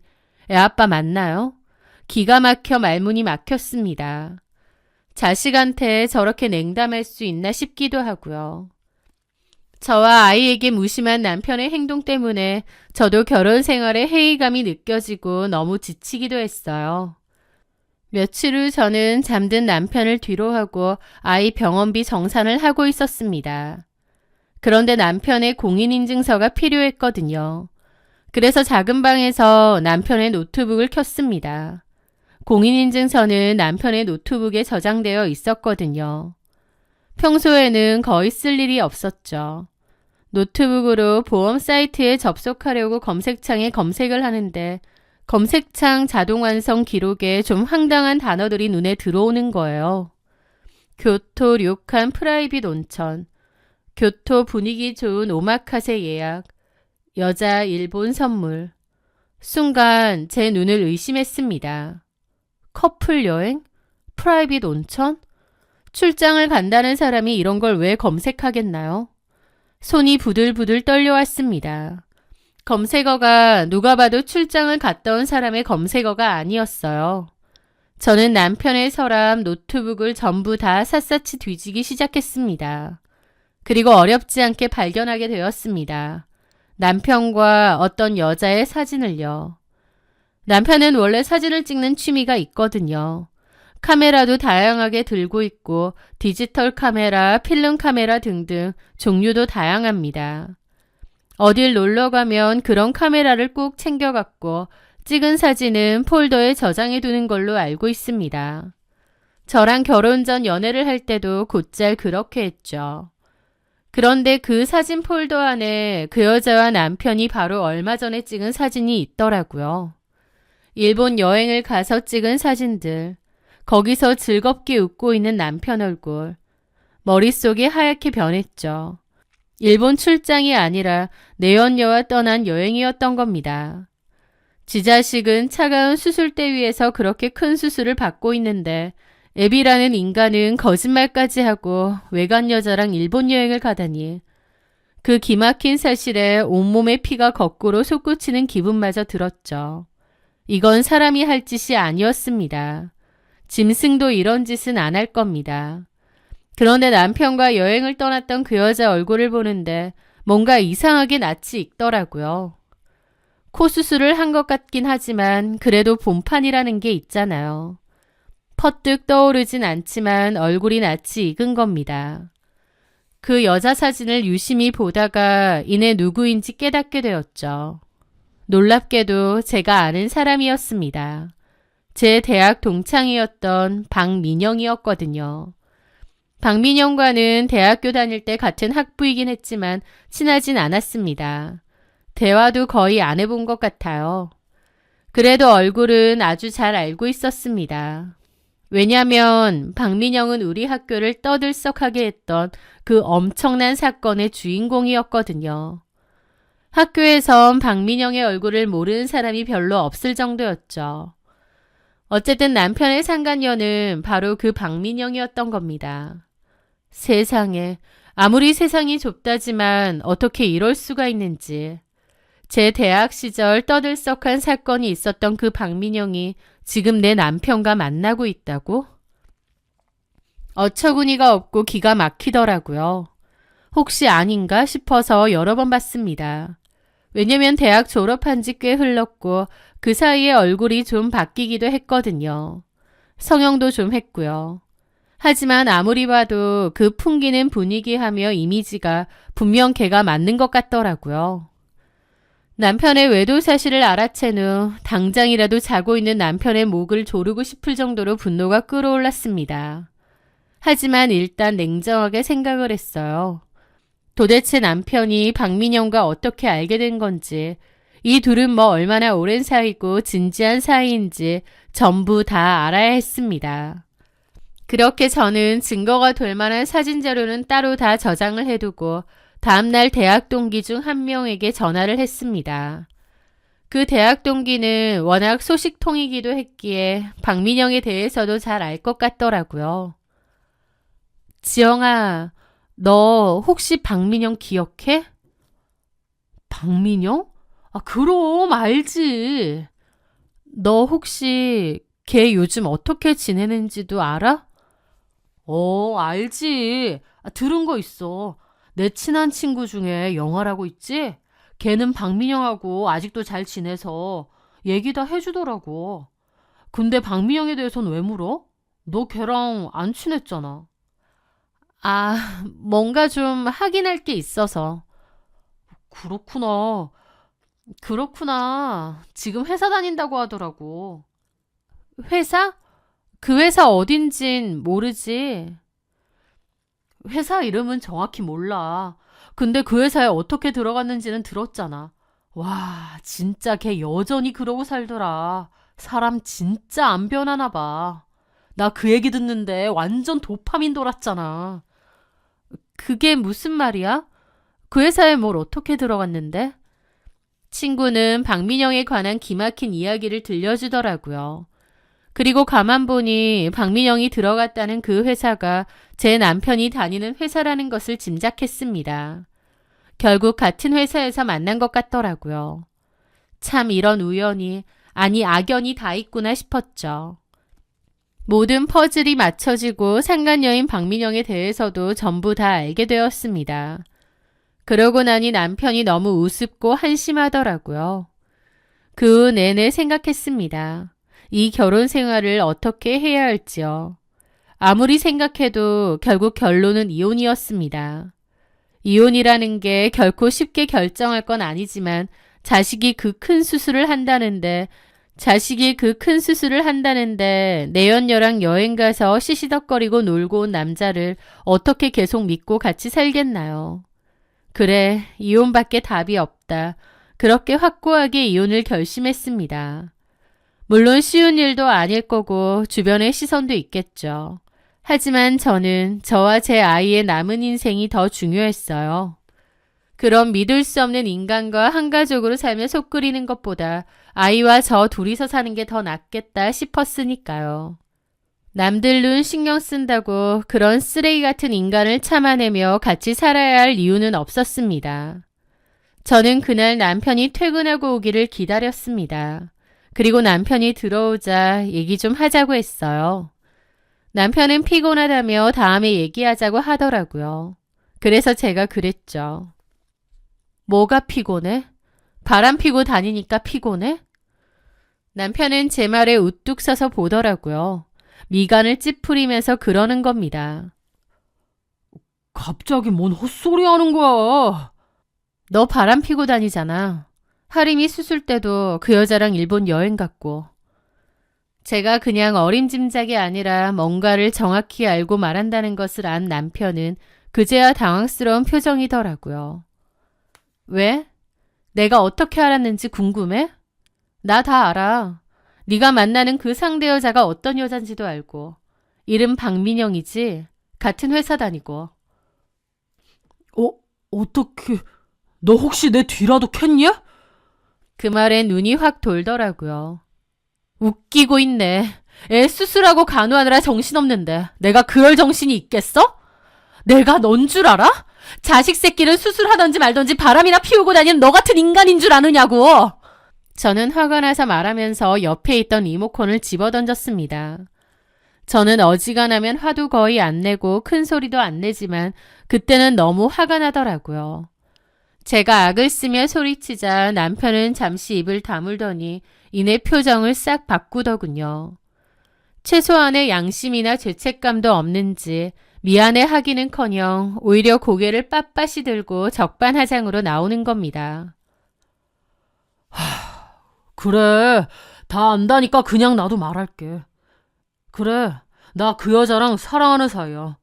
나 솔직히 이 집 들어오기도 싫어. 마음 떠난 지 꽤 됐어. 이 집만 오면 가슴 갑갑하고 힘들고 너도 하림이 보는 것도 싫고 지쳐. 이렇게 알았다니까 차라리 잘 됐네. 안 그래도 당신한테 말하려고 했는데 언제 말할까 싶었거든. 나 그 여자랑 살고 싶어. 이혼해줘. 우린 결혼 잘 못한 것 같아. 내가 당신을 사랑한다고 착각했는데 아니었어. 사랑 같은 소리 하네. 사랑 타령 진짜 웃기지도 않아. 누가 보면 당신 처자식 없는 사람인 줄 알겠어. 사랑이 뭔데? 그 여자한테 발정나서 거짓말치고 이 생난리 치는 게 사랑이야? 네가 말하는 그 사랑이라는 거 참 우습다. 처자식은 보이지도 않지? 어쩌라고! 내 발목 붙잡지 마. 나 너한테 정 떨어진 지 오래라고. 이 결혼이 나한텐 지옥이라고. 내가 당신 발목을 붙잡았다고? 솔직히 난 그렇게 느껴. 네가 나는 하림이한테 뭘 한 것도 없으면서 애비 노릇 남편 노릇 뭐 하나 한 것도 없는 주제에 도대체 뭘로 발목을 잡았다고 느낀 거야? 실컷 바람 피고 밖에서 여자 만나야 되는데 자유롭게 안 되니까 그게 발목 잡았다 이거야? 비꼬지 마. 이런 것도 그 여자랑 당신이랑은 달라. 그 여자는 말도 잘 통하고 나를 하나부터 열까지 다 이해해주고 보듬어준다고. 어처구니가 없어서 웃음이 막 나더라고요.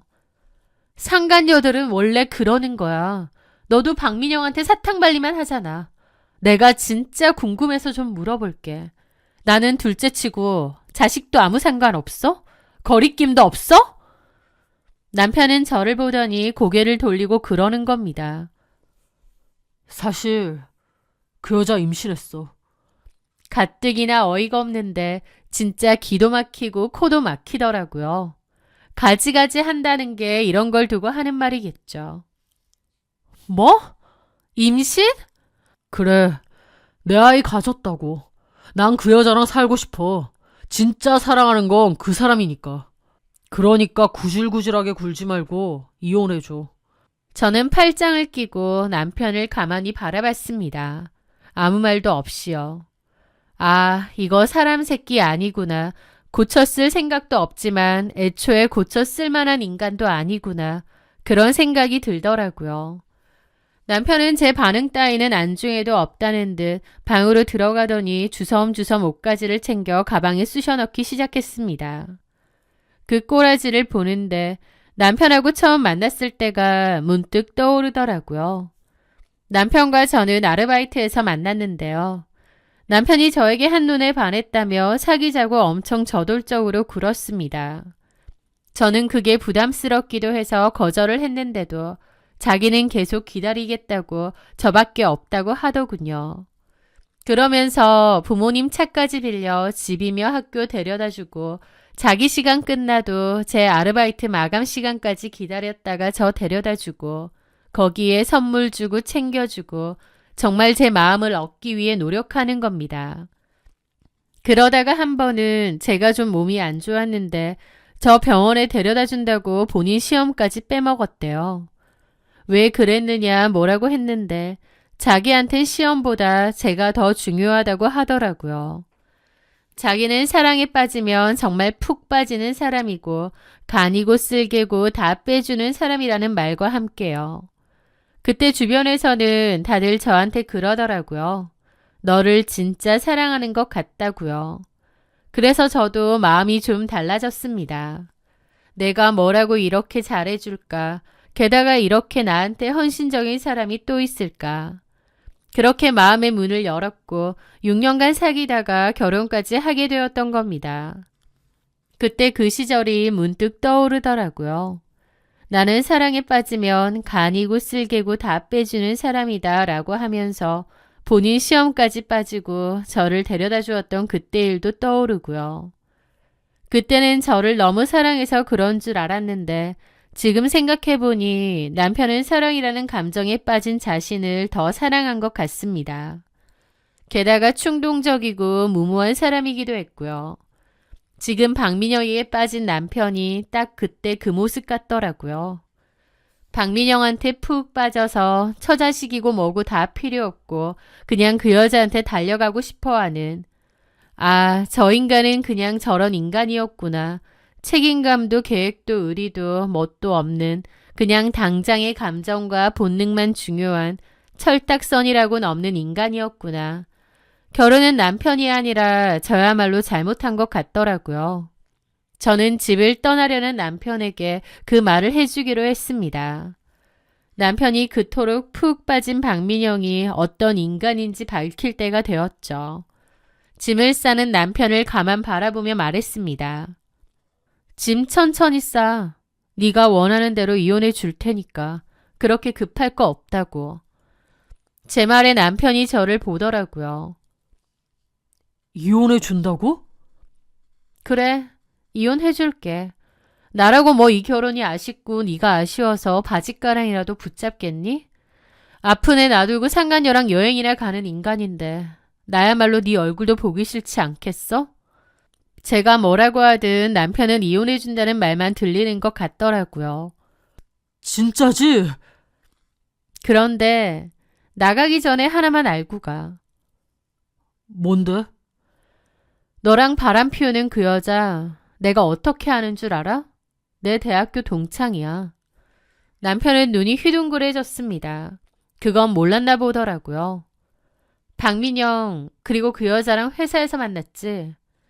남편은 민망한 듯 헛기침을 하더라고요. 저는 코웃음 치며 그랬죠. 그래도 살아온 정을 생각해서 박민영이 어떤 애인지는 내가 알려줄게. 걔 우리 학교에서 엄청 유명했던 애거든. 뭐가 유명해? 학교 끝까지 못 다니고 자퇴했어. 근데 그 이유가 참 대단하거든. 이유가 뭔데? 유부남 교수랑 불륜 저질렀어. 지보다 20살이나 많은. 그 교수 와이프가 학교 찾아와서 뒤집어 엎었고 그 일로 그 교수 학교 그만뒀고 박민영은 자퇴했더라고. 그 말에 남편의 눈이 휘둥그레지더라고요. 뭐라고? 그러니 얼마나 유명인사였겠어. 21살짜리가 20살 많은 대학 교수랑 바람피고 그 와이프가 찾아오기까지 했으니 남편의 눈이 심하게 흔들리더라고요. 그러더니 네가 지어낸 거 아니야? 놀고 있네. 가서 물어보던지. 하긴 물어본다고 순순히 말하겠어? 거짓말한 게 한두 개가 아닐 텐데. 그게 무슨 말이야? 또 있다고? 그럼 그런 엄청난 과거가 있는 애가 하나만 하겠니? 걔 너네 회사에서 일하지? 거기 어떻게 들어간 줄 알아? 대학교 졸업도 못하고 사회생활 경험도 전무한 애가 니네 회사 어떻게 들어간지 아느냐고. 아버지 친구분이 꽂아줬다고. 아버지 친구분? 걔는 비위도 좋네. 그럼 아버지 친구한테 스폰을 받은 거야? 미친 거 아니야? 그 말에 남편 눈이 휘둥그레졌습니다. 그게 무슨 스폰이라니. 누가 스폰이라는 거야? 걔 오래된 스폰서가 있다고 하더라고. 그 사람이 너네 회사 사장이랑 친구래. 그래서 너네 회사 꽂아줬다는데. 이건 지어낸 게 아니라 박민영이 직접 지 친구한테 얘기한 거야. 그게 무슨 말도 안 되는 소리야. 너 무슨 소설 써? 소설인지 아닌지는 직접 알아보시고요. 이제 짐 다 쌌으면 나가. 내 할 말도 끝났으니까. 남편의 얼굴이 일그러지더라고요. 거짓말하고 있네. 그런 삼류 싸구려 같은 소리를 나한테 믿으라고? 믿든 안 믿든 네 마음대로 하는데 네가 한 짓이 제일 삼류 싸구려라는 건 알아도. 처자식 놔두고 바람핀 주제에 상대 여자는 뭐 양심 있고 멀쩡한 여자겠니? 웃기고 있네. 야, 너랑 딱 어울려. 똥이랑 설사의 만남이네. 개소리 하지 마. 민영이가 그럴 리가 없어. 얼마나 착하고 순진한 앤데. 그 말에 저는 폭소를 했죠. 순진 다 얼어 죽었네. 그렇게 순진해서 불륜을 밥 먹듯이 저지르냐? 아, 그리고 그렇게 사랑하고 믿고 싶으면 그렇게 믿어. 내 알 바도 아니야. 근데 아무리 그래도 애 낳으면 친자하기는 해봐라. 니 앤지 그 스폰서인지 어떻게 알아? 하긴 뭐 그렇게 좋으면 뻐꾸기 아빠 노릇이라도 하던가. 등신같이. 저는 남편의 눈을 똑바로 쳐다보며 독서를 날렸습니다. 이 악마 같은 년이 진짜. 남편은 저를 죽일 듯이 노려보더라고요. 저도 똑바로 남편을 노려봤죠. 잠시 후 남편은 욕설을 내뱉으며 집을 나갔습니다. 박민영에게 사실을 확인하러 나간 건지 뭔지는 모르겠지만요. 그렇게 쾅 하고 닫힌 문을 보며 다리에 힘이 풀려 주저앉았습니다. 그 후 저는 짐을 싸서 친정으로 갔어요. 충격받은 남편이 무슨 짓을 저지를지 모르기 때문에 일단 피해야겠더라고요. 그리고 친정으로 옮긴 후 변호사를 선임해 이혼소송과 상간소송을 동시에 진행했습니다. 상간소장은 회사로 보냈습니다. 남편 것과 박민영 것도 같이요. 더불어 회사 측에도 내용 증명도 함께 보냈습니다. 결과는 예상보다 훨씬 더 처참하고 통쾌했습니다. 회사에 내용 증명을 보냈기에 그 둘이 불륜 사이라는 사실이 일파만파 퍼졌더라고요. 그러는 과정에서 제 남편이 박민영과 외근이나 출장을 핑계로 회사 돈을 사적 유용한 사실까지 밝혀졌습니다.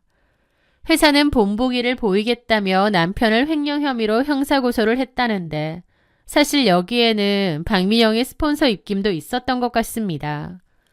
남편네 회사 사장과 박민영의 스폰서라는 그 남자와는 친구 사이라는데 괘씸죄로 남편을 고소한 게 아닌가 싶기도 해요.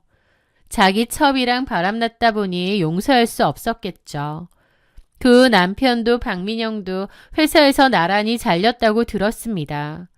그런데 그 뒤로 들은 이야기가 진짜 배꼽 빠지게 웃기더라고요. 저한테 박민영에 대해서 다 들은 남편은 박민영에게 그게 다 사실이냐, 대학교 다닐 때 20살 많은 대학 교수랑 바람피고 지금은 스폰서까지 있다는 게 맞느냐고 따졌나 봐요.